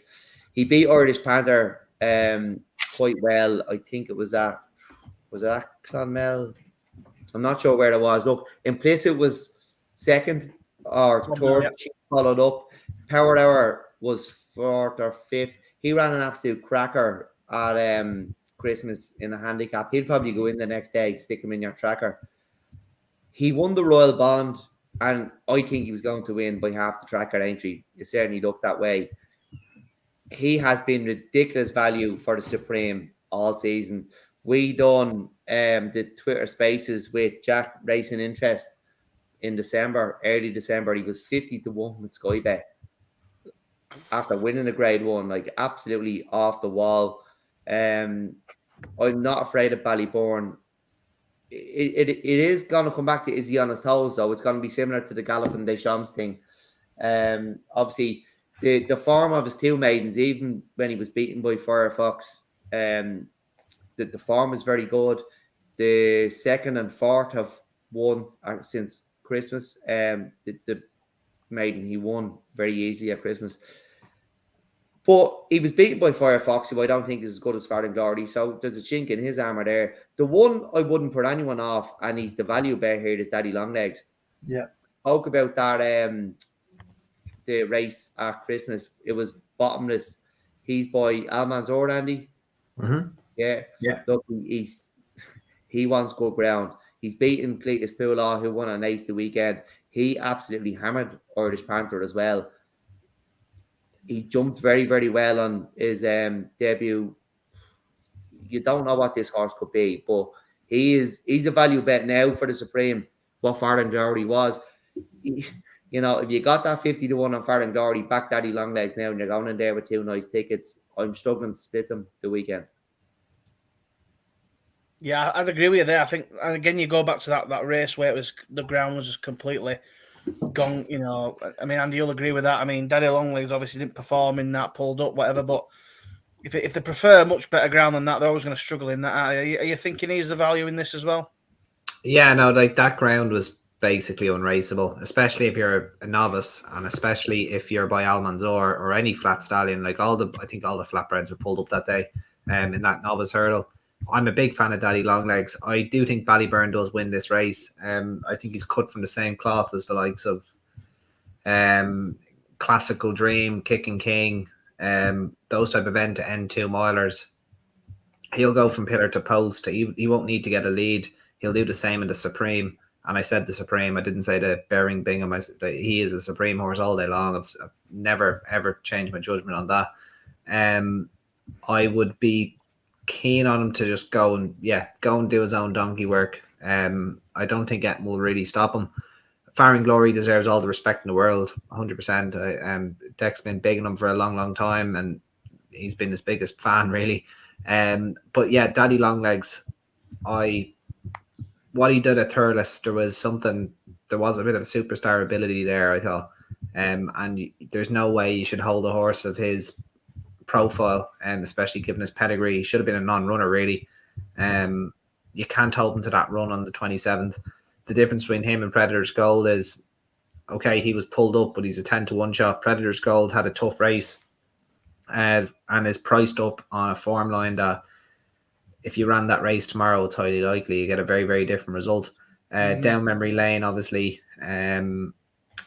he hasn't been seen. I hope he's okay. He could have had a very hard race at Christmas time. And then obviously Codwell Potter, sure, Dec and I have a part share in him now, as he's owned by Cab or whatever.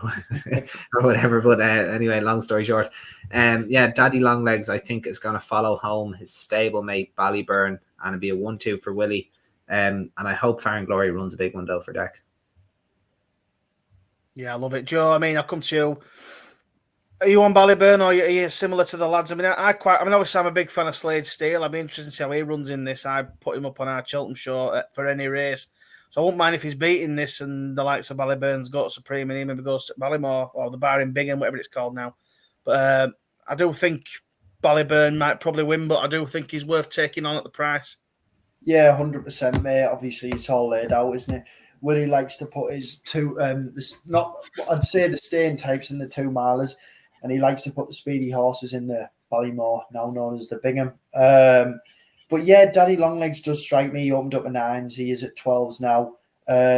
Will be interesting to see who he's jocked up. But yeah, I mean, obviously what he done at Thurles was very impressive. If he was a non-runner that day at Leopardstown, what price would he be here? I think he'd be a lot shorter. So Ballyburn's probably one to take on, but he's also probably one to put in the muggy actors, isn't he? Let's be honest. So I think it's tough, really. I also think, going back to that Aintree race for Fair and Glory, I think he would have won that race. I think they finished that race quite slowly, personally. And I think he was half the track. I was on the way down to the shop to collect my money. I got a phone call. He's at the falling. I checked the time. I mean, I don't know if you read into times much, and it was a different track, but There's a horse that I've got a bit of ownership in called Blazing Soldier, and he actually run over a tiny little bit further, and he run it in a couple of seconds quicker than Django Blue, whatever his name is, Django Bay. So yeah, I don't get hung up on times, particularly in graded races, because, well, like in Ireland, they can go slow at the beginning. So the time of a race is often to do with who's making the run, and it's just something I don't get hung up on. Although I'm not naive enough, I obviously do know a slow horse will never run a good time. A good horse will repeat a good time when the conditions are right again. But other than that, I don't get hung up on times. I wouldn't go, oh, jeez, that was slow. They could have walked. Like, there's nothing you can do if that's the case. Yeah. So, but yeah, I agree. Farden Glory and Juicer, those two now could hurt for the rest of the year. Oh, it's one of them when they're looking like they're about to hose up and something goes wrong or whatever. It's so hard. Two to softballs as well. The two of them just crumbled. They're absolute killers. That they were an unlucky fall. I can't even remember how it even happened. He just sort of tipped up, didn't he? But Rich, I mean, are you thinking Ballyburn or are you going to be against? No, I'd probably take another chance on Daddy Longlegs. Like you say, the ground was horrendous last time out. It's not going to be anywhere near that at the weekend. I mean, you beat Cletus Poulaw, was it 14 lengths? He's come out and won since at Nace to give it a little bit of a boost, winning by 8 lengths himself. So, yeah, going back to his first run, he did look special to the eye. So, I'm always willing to give a horse one bad run. So, I'll give him another shot. Nice, mate. I mean, I back Willmount for the Supreme. I'd forgive him as well. It's one of them. There's a lot of horse in that Supreme market that can be that were beaten last time out that could probably forgive in a run. So they're all at big prices. I think it's nice to see a market so open. To be fair, but we'll see how it goes. Right then, the Dublin Chase. Am I having on the right selection here? Dublin Chase next. El Fabiolo. Dec, does he win? Are you on Captain Guinness? I'm assuming, yeah. No, El Fabiolo wins this, and Captain Guinness wins the Queen Mother. It's as simple as that. Good ground on a Wednesday. Captain Guinness wins the Queen Mother. It's less than 2 miles. He barely gets 2 miles. He might lead over the last here, and that'll be it. El Fabiolo will win, and we get a better price in March. Happy days. I love that. And come on, he's got it all laid out, surely. I'd love to see it. It'd be one of the all-time shouts in the history of racing if that happens. Like, it'd be just fucking box office. Yeah, El Fabiolo, look, he's hard to beat, isn't he? He's gonna probably go and win this well. Wouldn't be touching him with a 20-foot barge pole at 1 to 3, or he'd probably be a similar price in March. I still wouldn't go near that. Gentleman to me, this is his champion chase, so keep an eye on him. Maybe in the bet without markets. I hope Dino Blue runs as well. Fantastic mare, and it's just a waste seeing her in the mare's chase, but that's a topic for a different day. And hopefully Sanra has a nice day out, enjoys himself, packs himself a nice lunch and just has a nice experience, and then he can go and win the Grand Annual at 11 to 4. There's an anti-post double, Captain Guinness and Sanra. That's all you need to take from this race. Oh, that's fantastic, lads. I'll certainly be looking forward to seeing if it actually comes off. And I'm obviously going to back a little bit on that just in case, because you imagine if we come in, Jesus wept. Joe, then, are you on El Fabiolo? Dino Blue, obviously, is short for the mares as well. I think if she runs well, she's got a good chance in that. El Fabiolo wins, though, doesn't he? Yeah, I don't want to spend too much time on this. Yeah, El Fabiolo wins for me. Rich, same? Yeah, for me, El Fabiolo just wins, doesn't he? I'd maybe play a forecast with Dino Blue to come second, is maybe the way I'd play it, with the £7 swing. But yeah, El Fabiolo wins. Fantastic. Right, the big one on the Sunday, the Irish Champion Hurdle, State Mountain, Peripass.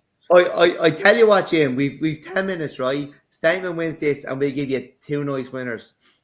Right, we're going to fly in. I know. Do you know what? I kind of know where you're going with this. So I know the way you're thinking. Please. Which race do we want here? We'll get the 2 handicaps in. 320, James. Like the 320 handicap chase. Come on, who wins this then, Dec? Give us it. Give us the winners. That's why we come on. I mean, there's a lot of really, really nice horses in here. that are making their handicap debut. They're probably graded quality. And I was actually chatting to a mate of mine today, and you know, we ended up saying that they'll run nice races. They might not have the experience for this, but it'll be some Irish national this year with the likes of, I know the way you're thinking, Classic Getaway, Hartwood. That's going to be some race. They'll all have handicap experience, but I think Percival Legua is a good thing here.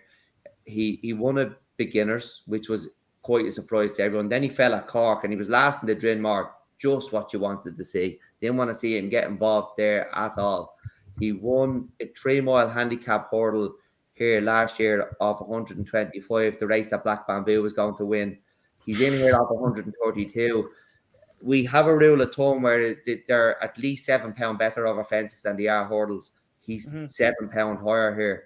So, look, they've done away, not in the same races, but I'm forgetting the name again. The Charles Bourne horse, Andy. Off you go. Off you go. He won over hurdles and then he won over fences. This horse is going to win this race, but the Irish national winner is in here somewhere, if you can find them. I love that, Andy. Come on, then, are you in agreement with that? I actually think this trip might be a little bit sharp for Percival Legua, but he's a horse I have a lot of time for. I backed him last year in the 3-mile handicap hurdle. But yeah, no, he's a horse that you should obviously give a lot of time to. Again, this is very similar to the 3-mile handicap hurdle that I talked about yesterday. The reference point here is Christmas time at Leopardstown. It's usually the Paddy Power Chase run the 27th of December. Birchdale travelled into that Paddy Power Chase like a dream and didn't quite get home, went on to win this then. And it is usually a good it's a good reference point. 2 horses that I want to touch on. They're both trained by Willie Mullins, unfortunately, so you know that it can obviously alter the prices. James de Burley ran a blinder in that Paddy Power Chase in the front, just didn't quite get home over 3 miles. He's going to take a fair bit of whacking here coming back to 2 miles 5, but it's actually his stablemate who's a bigger price that I'm really interested in. Adamantly Chosen off 148. Currently slated to carry 10 stone 13, so with a bit of luck, I'd be wanting Fakir Duderee to run. Dec probably will not be wanting Fakir Duderee to run, or else Percival Legua could actually be slightly out of the weights. So that is possibly worth keeping an eye on. But he'd be only well handicapped, not very well. Yeah, he'd only be well handicapped, not lobbed in. Yeah, fair enough. But no, I think Adamantly Chosen. He was pulling a train at the second last in that Paddy Power Chase, and he just stopped to a walk in that ground over 3 miles. Go back to this meeting last year, second to Mighty Potter in the Grade 1 Novice Chase. I think they've been working back from this race, and he's going to take a serious bit of whacking in this race. I think he's a horse I have a lot of time for. And this is just his perfect trip at his perfect track. Hopefully it stays drying out for him. Still only a 7-year-old. I think he takes a serious bit of beating. And I know one of you lads just mentioned, I know the way you're thinking there.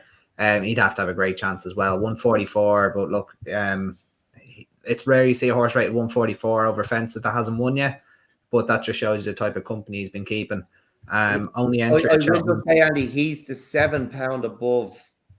He's also the £7 above his hurdle, although he never ran in a handicap, so it was never tested. He was never tested. He's also just so raw. Like he's only a 6-year-old, and you'd be very surprised if like he has an opportunity to get to 160. Like he'll be a Gold Cup horse in time. So it's just whether he has the experience of this big hurly-burly handicap. He's a very raw horse, very unfurnished. I've seen him plenty of times. Dec would probably agree if he's seen him. He's gonna probably you won't see the best of him until next year when he's 7 rising 8.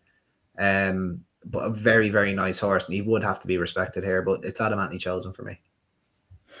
Fantastic. I love that. And what I'm going to do is then, lads, I won't come to our 2 lads. I'm going to come back to you to finish us off, because obviously you guys are going to have to shoot off, but I can't let it go without talking about the next handicap, 350 handicap hurdle. This is easy. Here we go. Who are we going on for this one, I wonder? Let us know, lads. Let the followers know. Come on. But I take it away, Dec. No, Andy.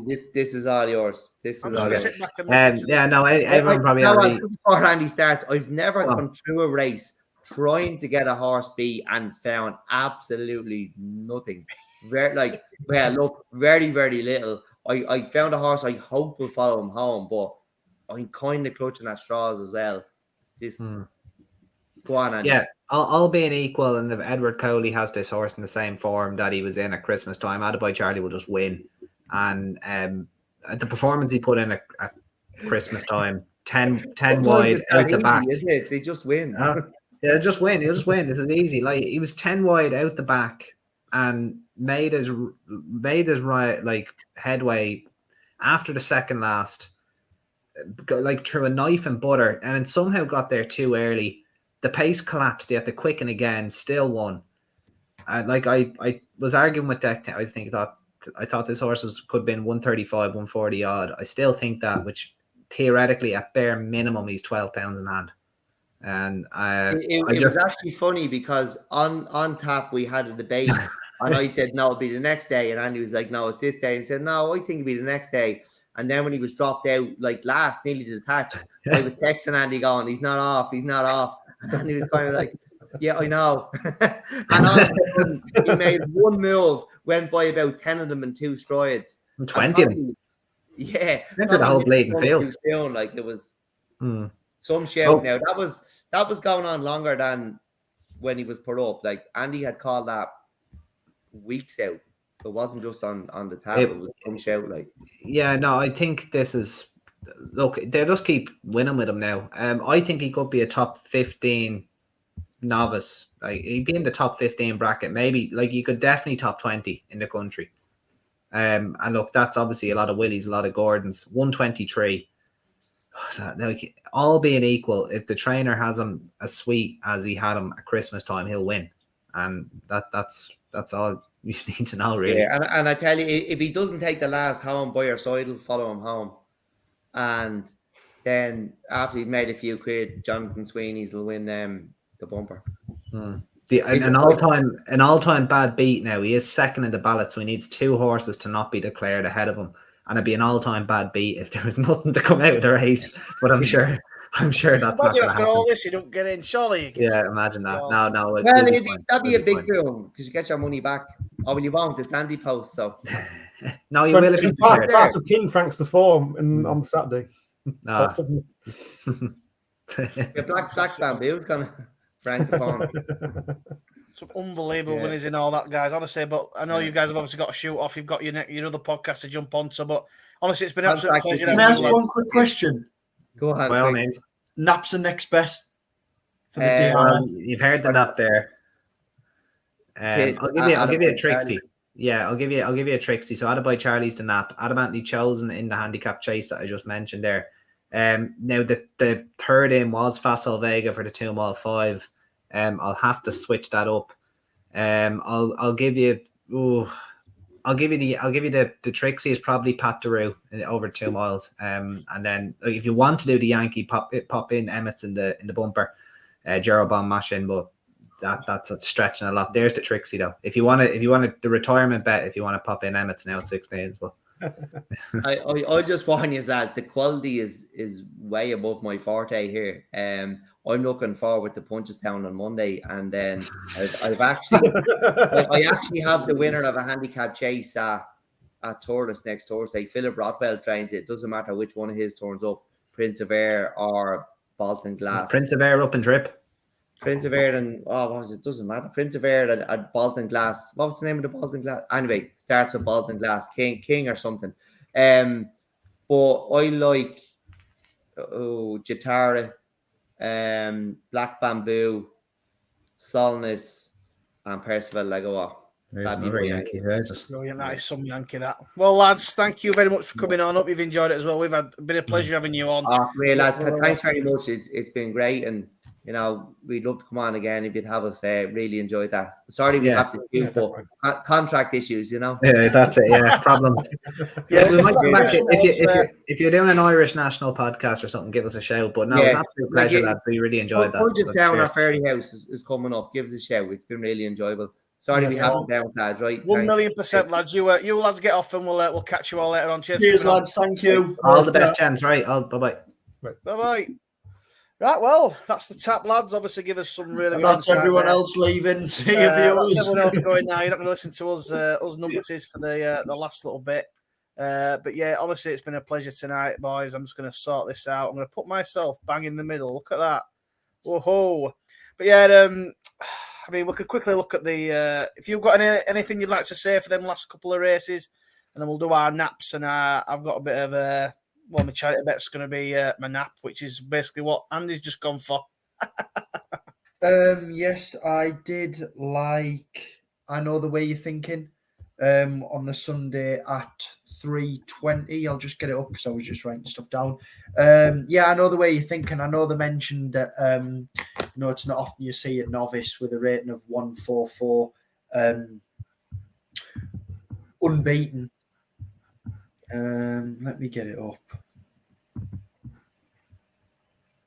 Jesus. Rich, you got else for last few races before we shoot off? No, I mean the handicaps again. I was looking at Attaboy Charlie again.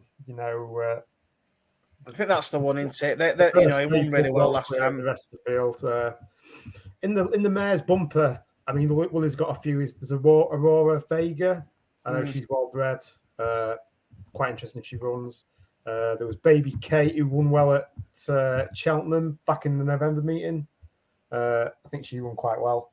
But no, apart from that, the only other squeak on the 320 that I looked at, but I won't be putting a lot on it, is Fire Attack for Gordon Elliott. I mean, he's got no form whatsoever, but he's running off 133 here.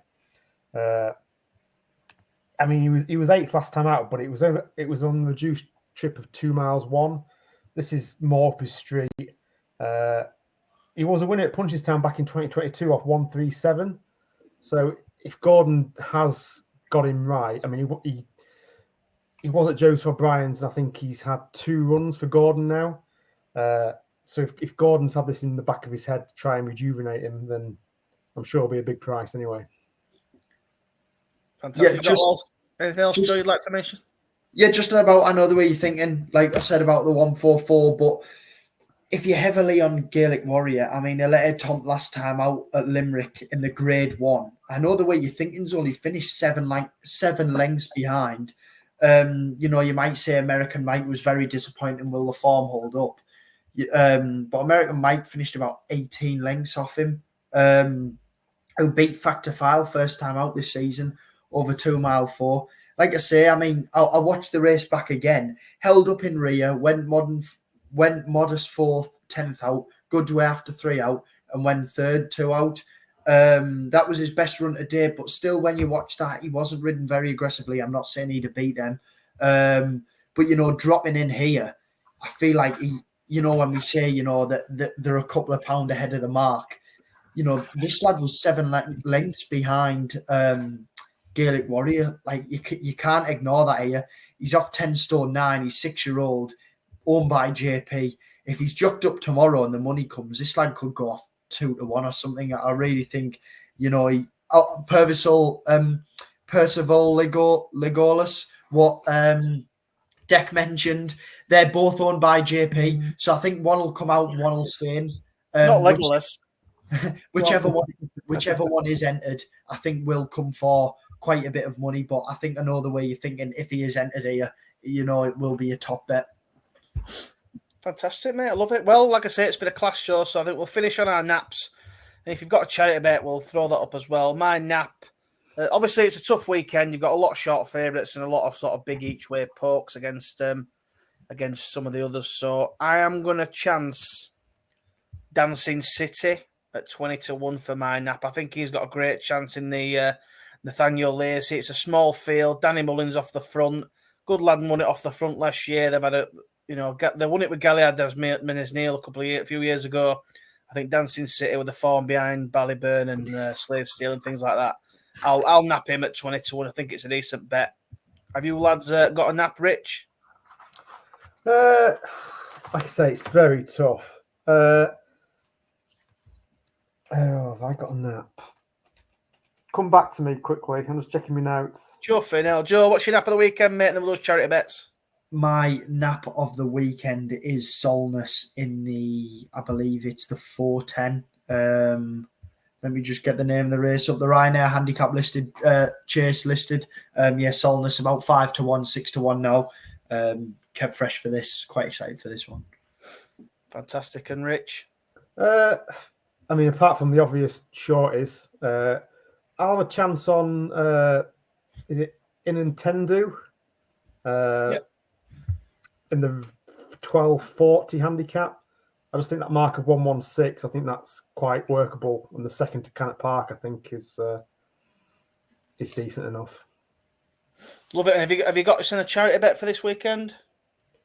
Ooh, I am just writing it up, but I'm going to go for it's a big one. You know, it could pay very well. Solness, Attaboy Charlie, 9 Graces, treble, £5 each way. Obviously, they are big prices. We've got a 12. Well, we've got a 12 to 1 in there, an 8 to 1 in there, and a 6 to 1 in there. So either way, you know, if they place or they do get the win, fingers crossed they do. Either way, we'll be looking at profit. I think off £10, you know, you're gonna have to include every shorty in the Dublin Racing Festival, aren't you, to make any sort of money. So fingers crossed we can get a big one.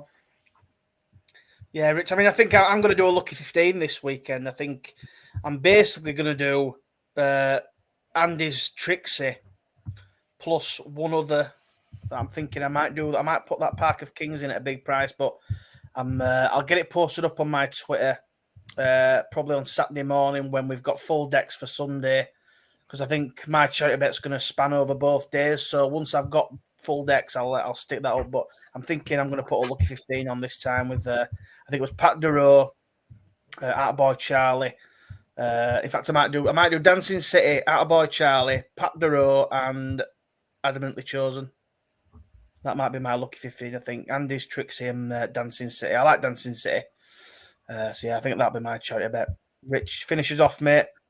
I'm going to do the double. Attaboy Charlie and Path de Row. £10 double. Fantastic. Right, boys, that's it for tonight's show. Thank you, everybody who has tuned in for that. A decent session with the Tap lads. Like I say, like and subscribe to our channel. If you are watching, I looked at the analytics and there's a lot of people watching that aren't subscribed. So if you can hit the subscribe button, please do. It helps us. We're growing the channel. We're getting bigger all the time and it's great. So thanks for the support. And hit that like button if you can. Follow us all on, follow us all on Twitter. As you can see below, we're on Spotify as well. Go follow the Take a Pull podcast as well. Them lads are class at the Irish racing. Some of the winners they're flying are ridiculous. So make sure you go follow them. And if you want to listen to them again, you can go listen to As It Under Starters Orders. I think they're on. So go watch them if you want. And Joe, have you got a final word, pal? Yeah, mate. I have some shares in a horse running tomorrow. Catrick and the 205 called Gold Maverick. He's pretty short, 15 to 8, but Gavin Sheen's been riding at home. They are pretty impressed, been schooling very well. Should run a positive race tomorrow. I wouldn't put you off a bet on him. And thank you, everyone, for watching. Been brilliant, hasn't it? Them lads with quality. They certainly know how to dissect a handicap. I wouldn't say like us. But yeah, they make it look easy. Class having them on. Thanks for everyone who watched, and I can't wait for a brilliant racing weekend. Love it, Rich. The Tap lads are brilliant. They're showing us all how it can be done in terms of handicaps and lower level stuff, and we could all learn a thing or two from them, definitely. Oh yeah, sure. You know, their handicap knowledge is far superior than mine, and probably all ours put together. You know, it was just great to have mine. You know, they're doing a top job, and yeah, hopefully we can get back on. Yeah, and like I said, my final note is if you are watching or if you're watching it back, only pick whatever they've told us to pick, because 9 times out of 10 they've probably picked a winner over us. But yeah, that's been class. Thanks everybody for watching. Like I say, like and subscribe to the channel, and we're back on Monday night for the it'll be the DRF review and the Cheltenham Anti-Post countdown show. That's been a big success so far this season. So yeah, hopefully it'll keep rolling on and we'll keep cracking on in a big weekend of Irish racing. Love it. Right, guys, thank you very much, and we'll see you all next time. Cheers and goodbye. See you later.